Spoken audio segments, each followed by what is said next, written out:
কেমন আছেন বন্ধুরা? আসসালামু আলাইকুম। আজকে দেশি মুরগির রেসিপি আপনাদের সাথে শেয়ার করব। প্রথমে মুরগিটা আমি ভালো করে পরিষ্কার করে নেব, তারপরে কেটে নিব।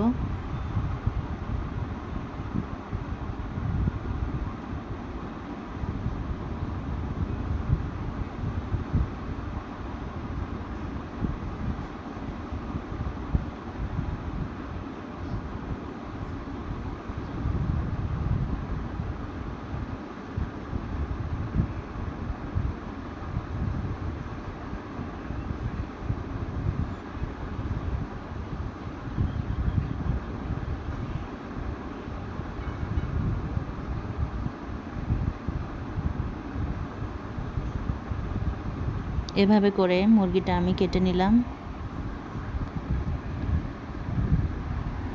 মুরগিটা কেটে ভালো করে পরিষ্কার করে ধুয়ে আমি ঝরা দিয়ে দিব।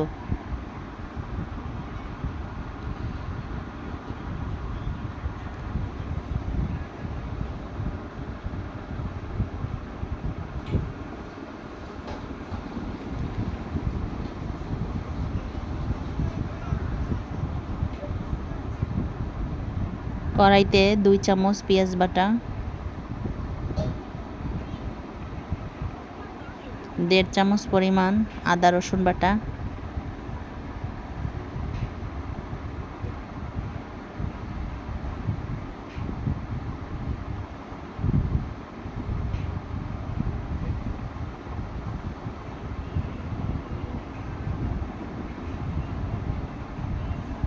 মশলাটা একটু ভেজে নিতে হবে যাতে আদা রসুনের গন্ধটা না আসে।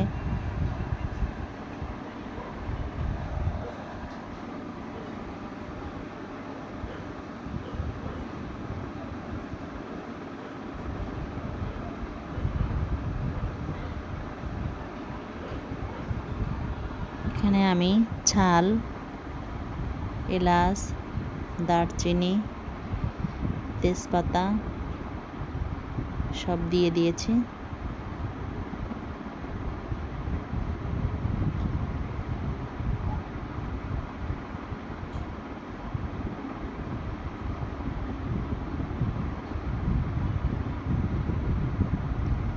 আমি এখানে গরম মশলাগুলো দিয়ে দিলাম। আমি এখানে একটু এলাচ বেটে দিয়েছি।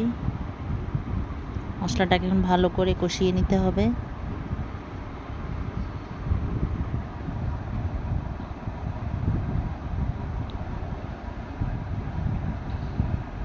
এখানে আমি 1 চামচ পরিমাণ জিরা বাটা দিয়েছি।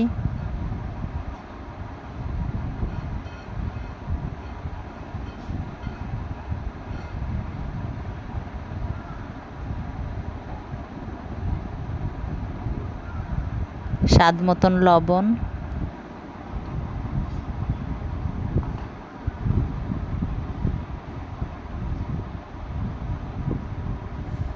আমি একটু পানি দিয়ে দিব যাতে মশলাটা পুড়ে না যায়। বারবার লাড়তে হবে যাতে মশলাটা আমার লেগে না যায়।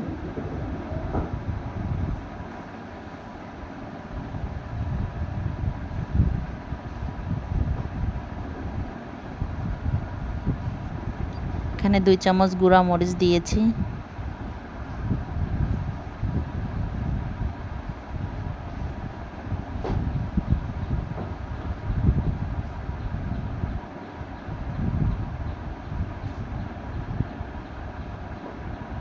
এক চামচ পরিমাণ হলুদের গুঁড়া। ভালো করে কষিয়ে নিতে হবে মশলাটা।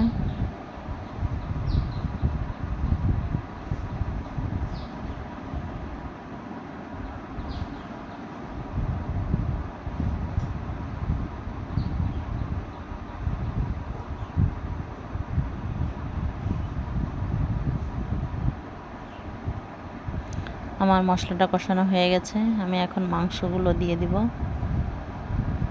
আমি এখানে 2 কেজি পরিমাণ মুরগির মাংসটা দিয়েছি।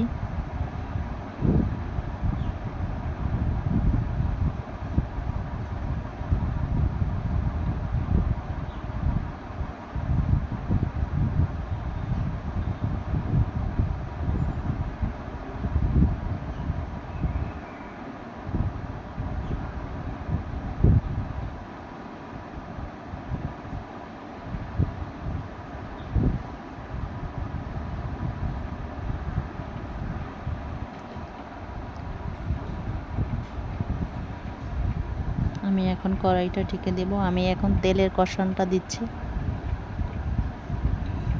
আমার মাংস থেকে পানি বের হয়েছে।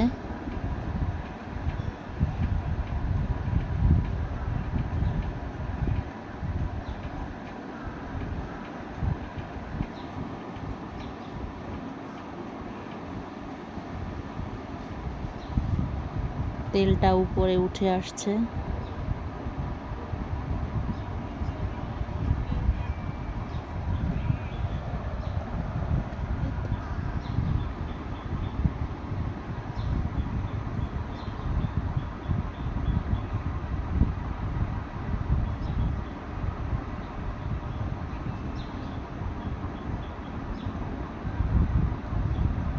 মাংসে রসুন খেতে ভালোই লাগে, এজন্য আমি আলাদা একটা মাংসে একটা আস্ত রসুন দিয়ে দিব।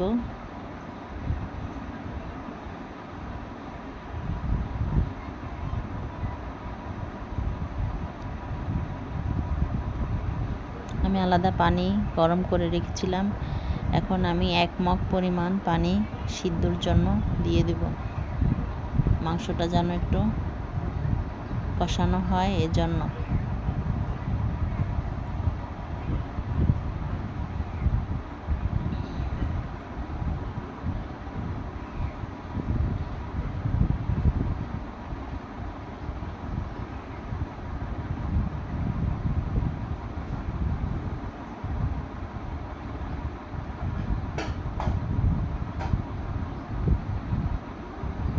দেখুন আমার মাংসের কালারটা কেমন আসছে।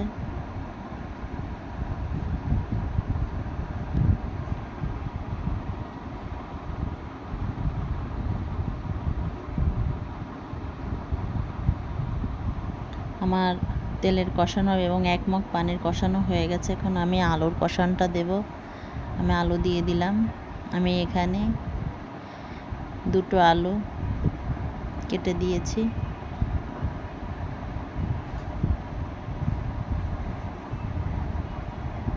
আমার আলুর কষানোর জন্য আমার একটু অপেক্ষা করতে হবে। আমার আলুর কষানোটা হয়ে গেছে।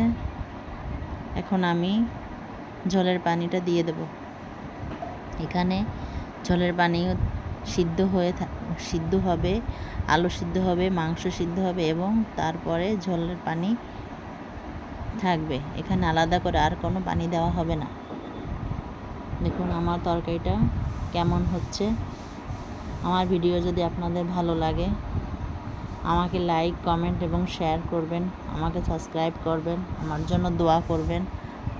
আমি এখানে একটু জিরা বাটা দিয়ে দিলাম স্বাদের জন্য।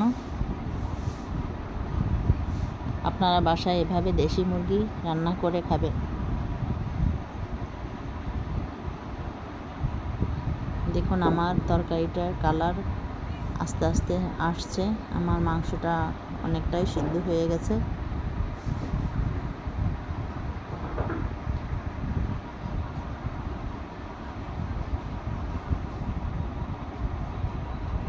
এভাবে করে রান্না করতে হবে। দেখুন আমার রান্না হয়ে গেছে। আমার রেসিপি আপনাদের ভালো লাগলে আমার জন্য দোয়া করবেন, আমাকে লাইক, কমেন্ট এবং শেয়ার করবেন, আমাকে সাবস্ক্রাইব করবেন। আসসালামু আলাইকুম। আমার জন্য দোয়া রাখবেন।